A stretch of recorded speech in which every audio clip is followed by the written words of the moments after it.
কোটা সংস্কার আন্দোলন ঘিরে বাংলাদেশের বিভিন্ন স্থানে বিক্ষোভ ও অস্থিরতায় ৩২ শিশুসহ ৬ শতাধিক মানুষের মৃত্যু হয়েছে। এই হিসাব ১৬ জুলাই থেকে ১১ আগস্ট পর্যন্ত ২৩ দিনের। আন্দোলনের বিষয়ে প্রকাশিত প্রাথমিক প্রতিবেদনে একথা জানিয়েছে জাতিসংঘ মানবাধিকার কমিশন। প্রিয় নম্বর সেট করে বিকাশে সেন্ড মানি করুন ফ্রি। এ নিয়ে আলোচনা করতে রাজধানীর বসুন্ধরা আবাসিক এলাকা থেকে আমাদের সঙ্গে যোগ দিচ্ছেন সুপ্রিম কোর্টের আইনজীবী ব্যারিস্টার ওমর ফারুক। আপনাকে স্বাগত ইন্ডিপেন্ডেন্ট সংবাদে। আপনার কাছে শুরুতেই যে প্রশ্নটা করব সেটা হচ্ছে, কোটা সংস্কার আন্দোলন ঘিরে সংঘাতে ৩২ শিশুসহ ৬ শতাধিক মানুষের মৃত্যুর কথা বলেছে জাতিসংঘ মানবাধিকার কমিশনের একটা প্রাথমিক প্রতিবেদনে। যে হিসাবটা তারা দেখিয়েছে, এটা আসলে কিসের ভিত্তিতে তারা এই দাবিটা করছে?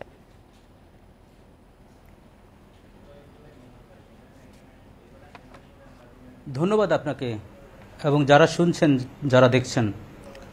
আলোচনার শুরুতেই আবার যারা নিহত হয়েছেন তাদের আত্মার মাগফিরাত কামনা করছি।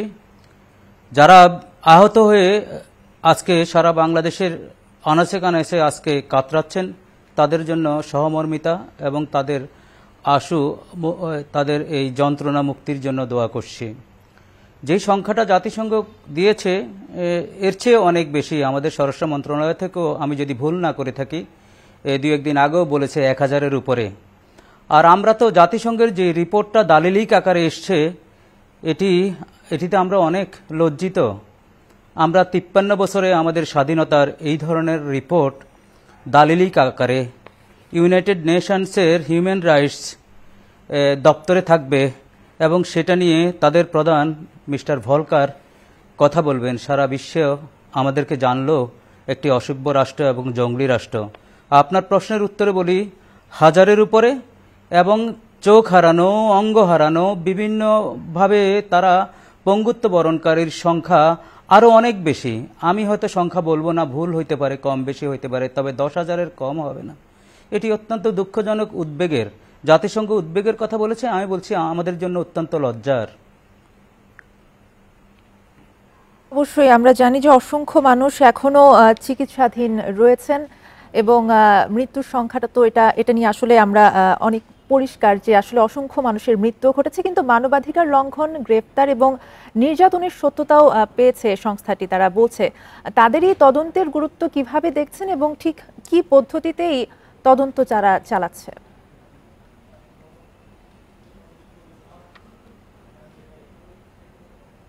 দেখুন, তারা যে প্রাথমিক তদন্ত রিপোর্ট দিয়েছে সেটি আমার হাতে এসছে। আমি এটা সন্ধ্যার থেকে যখন পড়ছিলাম তখন বারবার অনেকগুলো ছবি আমার চোখের সামনে ভাসছে।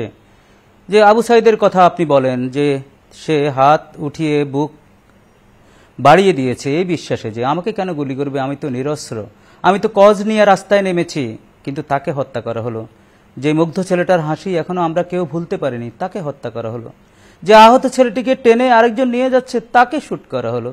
হেলিকপ্টার থেকে গান শুট হলো। কার্নিশে লুকাইতে একটা ছেলেকে এসে গুলি করা হলো। স্বরাষ্ট্রমন্ত্রী মহোদয়কে ফটোগ্রাফ দেখাচ্ছে, ভিডিও দেখাচ্ছে, একজন মরে বাকিরা যায় না। আমাদের আর কোথায় নিয়ে যাবে? আজকে গত ১৫ বছর জানতে চাচ্ছিলাম যে এই তদন্তটি আসলে তারা কি পদ্ধতিতে করেছে এবং এর গুরুত্ব আসলে আপনি কিভাবে দেখছেন? এর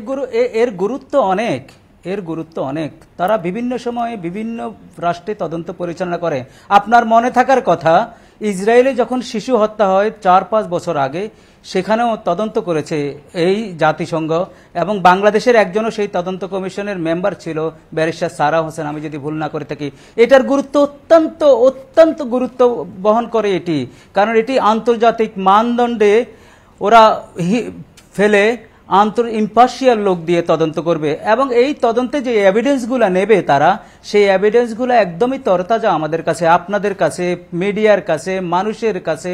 তো সুতরাং এই তদন্তের গুরুত্ব তো অপরিসীম। এবং এই তদন্ত যে এভিডেন্সের কথা আপনি বলছেন, এই এভিডেন্স দিয়ে যে তদন্তটা করছে, এটা কি পদ্ধতিতে আসলে এই তদন্তটা হচ্ছে সেটা একটু জানাবেন।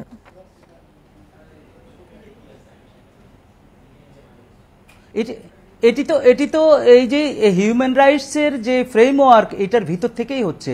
আমরা সিগনেটরি রাষ্ট্র, আমরা কন্ট্রাক্ট করেছি আমরা ইউনাইটেড নেশনের সাথে, এবং সেই কন্ট্যাক্টের আলোকে ইভেন আমাদের আগের যে পতিত সরকার ওনারাও ইনভাইট করছে যে এই ধরনের একটা তদন্ত। আর আজকে যে আমাদের ইন্টেরিয়াম গভর্নমেন্ট তাদের যে ইমেজ ডেভেলপ করার জন্য আমরা যে ইমেজ সংকটে ভুগছি, সেটির জন্য আমাদের সত্যি এরকম একটা তদন্ত দরকার ছিল। যেই তদন্তের অফারটা ওরা করেছে আমরা অ্যাকসেপ্ট করেছি, এবং সেই তদন্ত তারা আইনের ফ্রেমওয়ার্কের মাধ্যমে করে আজকেও প্রাথমিকভাবে তারা অনেকগুলো সাজেশন দিয়েছে। দেখেন, আমি ছোট্ট একটা পড়ে শোনাই, শুধু মাঝখান দিয়ে একটা পড়ে শোনাই কি বলছে তারা।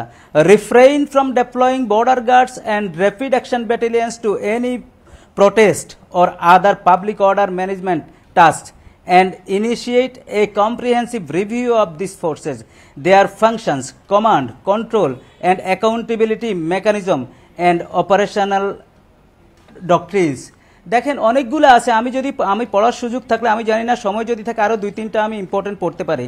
তারা যেই সাজেশনগুলো দিয়েছে, যেই প্রপোজাল দিয়েছে, ব্যারিস্টার ওমর ফারুক, এই প্রতিবেদন আমাদের হাতে আছে, এবং আপনি যদি একটু বলতেন যে জাতিসংঘের যে তদন্ত প্রতিবেদনটা তারা প্রাথমিকভাবে দিয়েছে, এই প্রতিবেদন কি আন্তর্জাতিক অপরাধ ট্রাইব্যুনালে শেখ হাসিনা সহ অন্যদের বিচারে কোনো ভূমিকা রাখবে?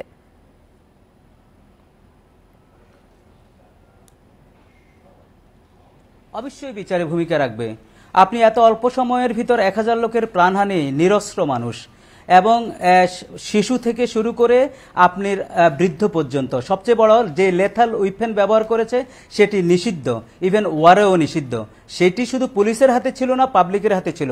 সবচেয়ে বড় কথা, হেড অফ স্টেট উনি নিজে নির্দেশ দিয়েছেন যে দেখা মাত্রই গুলি। আমরা পুলিশের কথোপকথন শুনেছি, প্রোটেস্টারদেরকে বলতেছে আমরা গুলি করব, আমরা দেখা মাত্রই গুলির নির্দেশ আছে। স্বরাষ্ট্রমন্ত্রীর এখানে গুলির নির্দেশের এভিডেন্স আছে। তারপরে এখানে যে অফিসারগুলো আছে, হারুন বলেন, বিপ্লব বলেন, সে এই 3 তারিখে সম্ভবত গুলশানে বলছে সে জামাত বিএনপিকে ধ্বংস করে দিবে, ছাত্রদেরকে সে ক্লিনজিং আউট করে দেবে। তো সুতরাং আমি যেটা বলতে চাচ্ছি সেটি এই প্রপোজালের মধ্যে যে সাজেশনগুলো আছে, যে ফাইন্ডিংসগুলো আছে, এটি তো হেল্প করবেই। পাশাপাশি তারা যারা আসছেন তারা যদি ইনকোয়ারি করেন, আমাদের দেশে তো আমাদের বায়াসনেস থাকে, আমাদের দেশের আত্মীয় স্বজন থাকে, আমাদের অনেক লিঙ্ক আপ থাকে। অনেক লিঙ্ক আপের কারণে অনেক সময় এভিডেন্স নষ্ট হয়ে যায়, অনেকে এভিডেন্স দিতে আসে না। কিন্তু তারা যখন আসবে, তারা তখন একটা বায়াসনেসের ঊর্ধ্বে উঠে এই তদন্তটা আন্তর্জাতিক মানের করবে। আপনি বলছিলেন যে আগামী সপ্তাহে ঢাকায় জাতিসংঘের ফ্যাক্ট ফাইন্ডিং মিশনের কারিগরি দল আসবে, তারাও তদন্ত করবে। এক্ষেত্রে আসলে সমন্বয়টা কিভাবে হবে?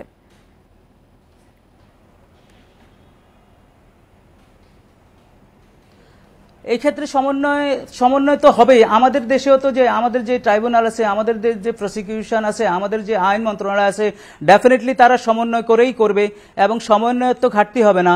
আর আজকে যে ইন্টেরিয়াম গভর্নমেন্ট আছে, যারা ওখানে আছেন, তাদের ব্যাপারে তো আর কোনো সন্দেহের অবকাশ নাই।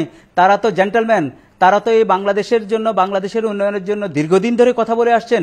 এই পাস্ট রেজিমের বিরুদ্ধে তারা কথা বলে আসছেন অনেক বাধা বিপত্তির পরেও, ভয়ভীতির পরেও। তো এই লোকগুলা যদি সমন্বয় না করতে পারে, আর করবে কে? আমরা এদের উপর আস্থা রাখতে পারি, এবং সমন্বয়ের মাধ্যমে আমরা চাই যতটুকু অপরাধ ততটুকু বিচার। আমি এটিও চাই না যে অপরাধ যা করেছে তার এক্সেসিভ শাস্তি হবে, লেস শাস্তি হবে। ইভেন আমি এটিও চাই যারা অপরাধী তারা যাতে আইনজীবী অ্যাক্সেস পায়, তারা যারা যতগুলো সাংবিধানিক অ্যাক্সেস তাদের পাওয়ার কথা সবগুলো যাতে তারা পায়, যাতে কোনো সন্দেহ যাতে এই বিচারে না হয়। যেমন যুদ্ধাপরাধীদের বিচার নিয়ে অনেক আন্তর্জাতিক মিডিয়া অনেক কথা বলেছে, অনেক সন্দেহ হয়েছে। আমি চাইবো একজন সিটিজেন হিসাবে এমনভাবে এই তদন্তটা হবে, বিচার প্রক্রিয়াটা হবে, যাতে করে যারা অ্যাকিউজ তারা প্রোটেকশন পাবে, যারা ভিকটিম তারা প্রোটেকশন পাবে, এবং অ্যাকিউজরা তাদের আইনের যেই সেফগার্ডগুলা, যেই ফ্যাসিলিটিগুলো পাওয়ার কথা সেগুলো পাবে। আমি এটাও এই সাথে সাথে চাচ্ছি। আর পাশাপাশি এটি বলতে চাই, এটি বাংলাদেশের জন্য খুব চ্যালেঞ্জ, এটি বাংলাদেশের জন্য টেস্ট। কারণ আপনাকে একটু ছোট করে করতে চাই, সেটা হচ্ছে যে আমরা জানি যে গাজা এবং ইউক্রেনের ক্ষেত্রে কিন্তু জাতিসংঘের ভূমিকা নিয়ে প্রশ্ন রয়েছে। সেক্ষেত্রে জাতিসংঘের তদন্ত আসলে কতটুকু গ্রহণযোগ্যতা বা প্রভাব ফেলতে পারে?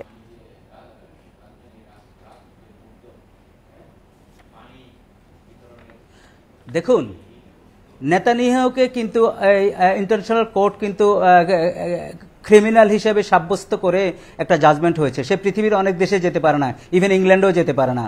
সুতরাং আপনি প্রশ্ন উঠতে পারে, কিন্তু প্রশ্নের ক্রেডিবিলিটির বিষয় আছে। যেমন এটা সারা পৃথিবীতে সিদ্ধ যে নেতানিয়াহু একজন যুদ্ধ অপরাধী, 40,000 লোক খুন করেছে।